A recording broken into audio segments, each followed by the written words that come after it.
So ayan, luto natin sotanghon ka. So ayan mga katsabi,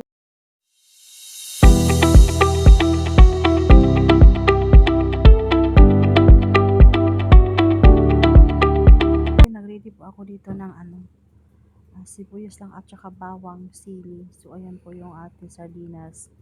555 sardines. So nakabili po pala ako ng sardinas. 6 pieces lang yan. So ayan, nagready po ako dito ng din repolyo at saka carrots. So ayan, gisa na po natin yung ating lamas. At saka hindi ko na napakita dito na nalunod ko na pala yung sardinas natin at saka yung carrots. So ayan mga katsabi, saglit lang yan. Nilunod ko na din yung repolyo at saka itong sotanghon. So ayan mga katsabi, mabilisan lang talaga itong pagkaluto na to. Kasi naisipan ko kasi ay ilang araw na gusto kong magluto. Pero kanina pa ako nakaluto ng sotanghon. Kaya ayan, nakaluto ako ng sotanghon. Meron pa akong natira doon. Bukas na naman yun. Pag maisipan ko talaga na gustong gusto kong makain ng mga pagkain Pinoy. So ayun, ready na yan kasi nagbili ako sa Chloe Joy. Meron ako ditong yung soy sauce, toyo, silver swan, meron ako sotanghon, bihon, meron ako dyan lahat ng gusto ko kainin. Merong lakimi, yung chicken, tsaka yung curry.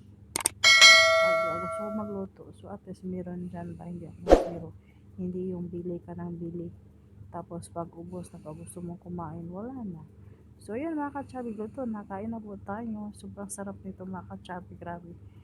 Ito yung bihon na gusto ko, yung sotanghon. Kasi malambot siya pag kakainin mo. Kaya ayan, hindi ko na yan na pinutol-putol ba, kaya sobrang haba. Grabe. Alam niyo ba mga katsabi, pagkakain ako, dito yung chan ko, mag-bloated ako eh. Pagtapos ng digay ako ng digay, ang tagal mawala yung hangin na sa chan ko. Hindi ko alam bakit kung ganito. Dati hindi naman ako ganito. Grabe, sobrang tabang-taba ko na mga katsabi. Kain na ng kain, bahala na. Alam niyo ba nung simula na ng hospital ako, kain na ako ng kain. Pero at least naman nun, hindi na ako nagkasakit pa kasakit. Kasi takot ako magkasakit mga katsabi pag hospital. Hindi pa naman ako libre dito ng mga gamot. Kaya takot ako. Kaya simula nun, kumain ako ng kanin. Hindi kasi ako kumakain ng kanin mga katsabi. Maganda sana yun sa akin kasi nga may sugar ako. Kaya ngayon, tumaba na naman ako. Kain na ng kain. Bumili na lang ako na dito ng pagkain kaysa labas ako ng labas. Hindi na kasi ako sumasama doon sa aking kaibigan.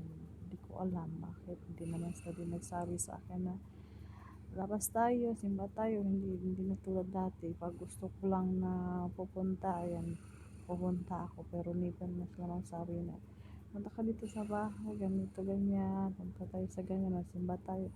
Wala na, hindi na tulad dati. Kaya ako na lang din nag-adjust. Kaya bumibili ako ng mga pagkain ko dito. Pag mamimiss ko, mamimiss ko magkakain ng mga Pinoy food. Kaya magluto na ako dito kasi lalabas ako. Siguro pag lalabas ako sa isang buwan, meron isang bisis, dalawang bisis, ganun. Dito lang ako sa bahay. Pagtapos ng mga katsabi, nagluto pala ako ng tuna para gawin ko ng sambusa. Kunti lang yung sahog na yan. Hindi ko na napakita kung paano ko yun ginawa. Basta nagisa lang ako ng tuna, sibuyas, kamatis. Wala pala akong kamatis ngayon. Yung suisus lang yung nalagay ko. Kaya ngayon, luto na. Tapos kung kumain, nagtipak ako ng sambusa. Pagbaba ko ng alas 4, nagluto ako, nagawa ako ng chay at saka gawan. Hindi ko na napakita mga katsabi. Grabe, sobrang taba ko na talaga dito mga katsabi. Iwan ko ba kailan kaya ako papayat. Takot kasi ako magkasakit. Lalo na pag malayo ako dito sa aking pamilya. May sakit ka tapos magtrabaho ka pa rin. Ang hirap. Kaya sabi ko, bahala na, nataba ako. Kakain ako. Kaya ayun mga katsabi, harap lang tayo para sa ating samosa. Baka bukas ay mag-send na naman itong aking alaga. So So, ayan, ganyan lang. Nasawa na ako dito sa kagawa ng sambusay.